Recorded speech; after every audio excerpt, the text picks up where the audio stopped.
There are three main reasons that Nvidia dominates. First is going to be software. Second is going to be networking. And third is just going to be a complete overall system. And this strength has allowed it to beat not only AMD, but also all these big tech players that are developing their own AI chip. And on today's episode, by the end of this short video, you're going to learn why Nvidia is not going to get touched, at least in the next few years. So let's take a closer look. But before we go any further, make sure to hit the thumbs up, make sure to hit the subscribe button, as this is going to be the best place you're going to find any semiconductor news. Check out the pinned comment for special offer at fool.com/Jose, and check out my daily free semiconductor newsletter, whatthechip.happened.com. So let's get started. I want to thank the Motley Fool for sponsoring this video, and check out fool.com/Jose for the 10 best stocks to buy now. With that link, you get a promotional offer for their subscription service. Now, let's continue with today's episode. All right. So at the intro of this video, I mentioned that Nvidia dominated the AI chip market. And we always hear kind of these discussions of, hey, look, you have competitions from AMD, you have competitions from all these big tech players developing some form of AI chip with the help of Broadcom and the help of Marvell.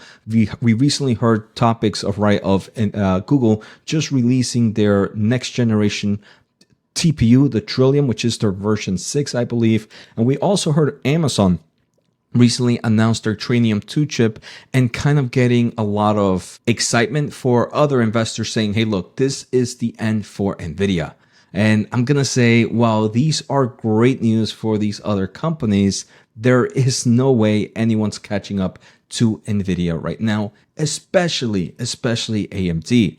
And some of you might be wondering, hey, Jose, how come you're saying this about AMD if you are so bullish in the company? Well, I am very bullish on AMD. I believe the stock is at a great return. But in all those episodes, if you have watched those episodes, I have mentioned that I do not consider AMD the next Nvidia. I believe AMD is light years away from Nvidia in the whole ecosystem. My overall bullish thesis for AMD is that this AI market is evolving at such a rapid pace, and because things like supply chain issues and supply chain constraints, even number 2, number 3, number 4, number 5 players can be a huge winner in this space. And that is one of the other reasons that I am bullish in AMD. But first, let's just start off with software. So Nvidia, it is not just a semiconductor company. And I think the easiest way to look at this is just kind of looking at the careers at Nvidia right now. If you're looking for software engineers, and this is the biggest moat, in my opinion, for Nvidia against any of these competitors, is the software space. Nvidia is investing a lot of money in software engineers.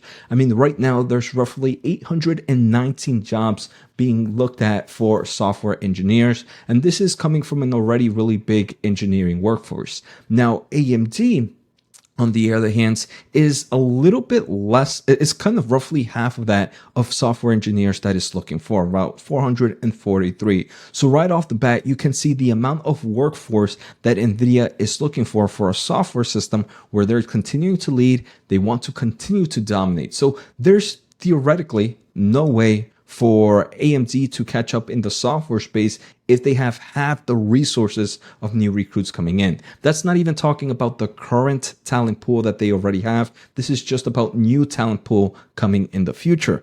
And I want to say, if you're a software engineer and you want to work at the best of the best places, I think many people would choose Nvidia over AMD. And I think that is also another force pushing forward, where I come from the engineering field, right? There are what we call 10x engineers, and these engineers are the engineers that love engineering. These are the ones that make products happen, that make software solutions happen. And I believe those 10x engineers would rather work at a place like Nvidia over AMD if given the chance. I'm not saying AMD is a bad workforce. We've heard great reviews over AMD and their CEO, Lisa Su. It's just in the current landscape, if you are a 10x engineer or those special engineers, I would be a gambling man and say that you'll rather work at Nvidia. And I believe Nvidia attracts a lot more talent over AMD at the current landscape, because we know Nvidia is kind of running this space. So in forms of just research and development and kind of cost of improving that moat, Nvidia is dominating. Now, one of the biggest issues or one of the biggest moats for Nvidia, like I mentioned, is their overall software systems. And at a recent conference, we've heard that AMD is trying to catch up. We can see here at this quote from their executive VP that when they discussed the software market, this VP mentioned, I think again, it's a journey, not a destination, because even as we're developing Nvidia, and again, great set of software resources, they're continuing to advance. But I think where we are today is that, as I mentioned a moment ago, where customers that already have a model or want to develop or fine tune a model, we're at a point where it's very easy to do so. We don't have the same level of vertical solutions that Nvidia has, and they're really focusing on working with the other members of the ecosystem to develop those. So we can see that this AMD executive, obviously they're going to be bullish on their overall thought process, but just right off the bat, they say that, hey, look, Nvidia has a great source of software resources. We don't have the vertical integration that they do. Obviously, they are improving, but as we can see from forms of research and developments, Nvidia continues to improve things at a rapid level. Another great source of information was a BG2 podcast that featured Dylan Patel, which is a huge semiconductor analyst, and I learned a lot about Nvidia's software solution in this space. One of the most important things that I learned here is NVIDIA actually has a supercomputer that they use for internal software engineers. So let's say you're a software engineer at NVIDIA and you want to improve something. You're going to be using this kind of system, internal system. You have this huge compute to be able to run tests. In AMD, you don't see that same type of resources. So in forms of not only investing more money on an actual workforce, but the actual resources that workforce has is a lot stronger in NVIDIA. Dylan Patel also owns a very, very amazing semiconductor and analyst newsletter or research firm. And in some of those papers, he's actually discussed that they've done some form of workloads difference between NVIDIA and AMD. And NVIDIA thinks NVIDIA just works. It literally just works off the bat. Where for AMD, you have to go through a lot of hurdles. You have to do a lot of things before that system gets to work. Here is a perfect example here from Semi Analysis. This is some training being run on an NVIDIA system. These are pretty much the 3 lines to run it, pretty much 2 lines, pretty much 1 line. Well, the first line is pretty much a comment, but 1 line to run an NVIDIA system. Now, to run the same thing on an AMD system, this is what you have to do, and you probably won't even get it working. You still get a lot of bugs. So you can see the big difference between NVIDIA and AMD right now. And in the software market, this is very important because if you are a customer, let's say you're a software engineer trying to develop some AI application, would you rather get a system that all you have to do is this and then work on your set, or you want to first make the system that should work off the box, kind of write all this, and then have to focus on your own things? So there's a lot more room for error happening here. Now, this is the strength of having a strong software ecosystem. And this is very important because I'm talking about it in forms of NVIDIA versus AMD, but this is also how you can see it in forms of NVIDIA versus the rest of the ASIC market, of all those other big tech players developing their own AI chips. For you to run something, being a developer or system, it's a lot easier to do it on an NVIDIA product. And at the end of the day, that matters a lot and a lot. So that's the first thing, right? The overall software ecosystem, and NVIDIA continues to invest a lot of resources in that. Now, before I go any further, I hope you're learning a lot. I really enjoyed this video. And the semiconductor market is one I truly enjoy. So make sure to hit the thumbs up. Make sure to hit the subscribe button, as this is going to be the best place you're going to get any NVIDIA and AI news in general for free, especially as a semiconductor investor. Now, the second big thing that NVIDIA has is the networking solution. And the networking solution actually goes into 2 ways. The first is kind of their NVLink. And when we're thinking of huge AI GPU clusters, the first thing is you got to learn to communicate within the GPUs. So with this NVLink, this is the building blocks of high-speed multi-GPU communication for feeding large datasets faster into models and rapidly exchanging data between GPUs. Now, this allows NVIDIA to communicate with other NVIDIA products at rapid levels, which obviously speed up things like training and inference.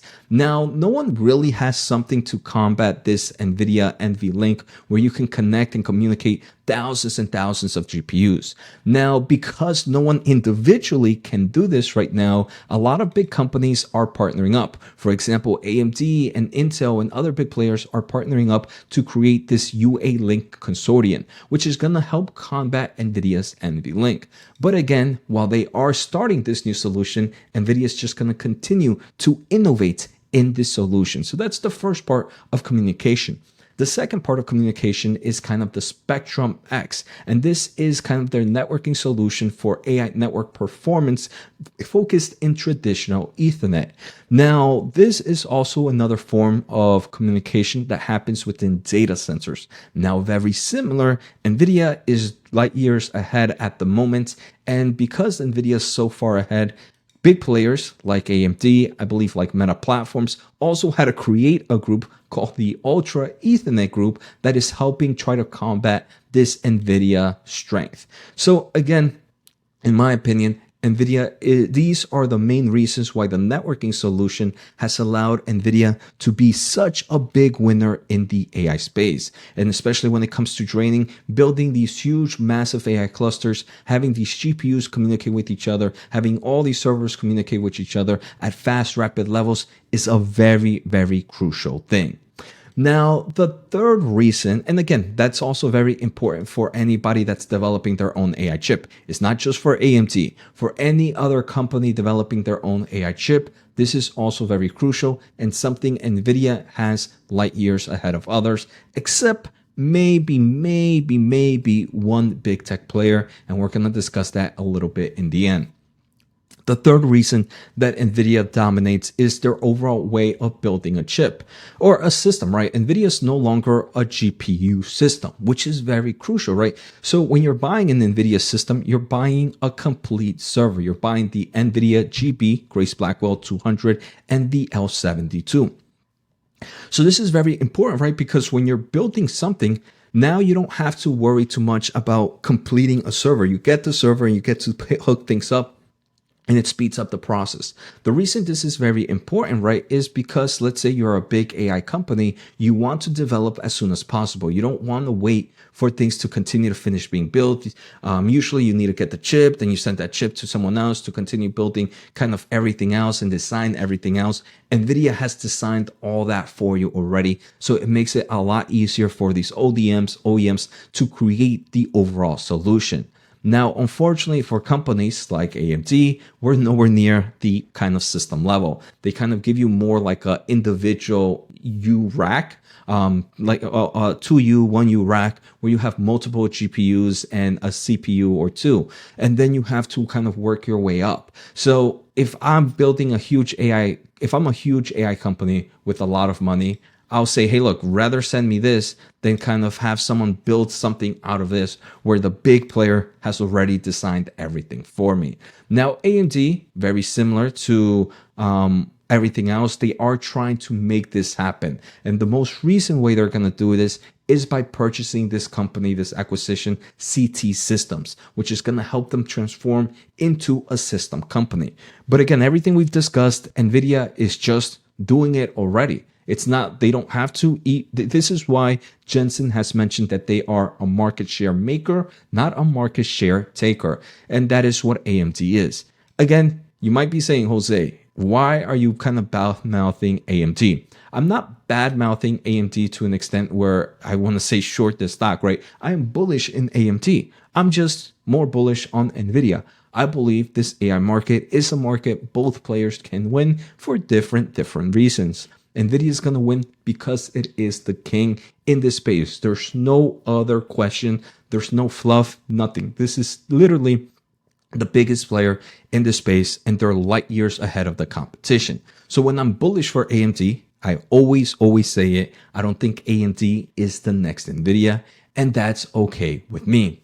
Now, in forms of big tech players, every big tech player is developing their own AI chip. You have, for example, Google, like I mentioned, with their TPUs. You have Amazon with their Inferentia and Trainium. Now it's only going to be the Trainium, right? They're kind of dropping the Inferentia. The Trainium is actually going to do both inferencing and training. You have Microsoft, who has the Maya, and you have Meta, who also has I forgot what they call it, the MTAI, I believe is what they call it.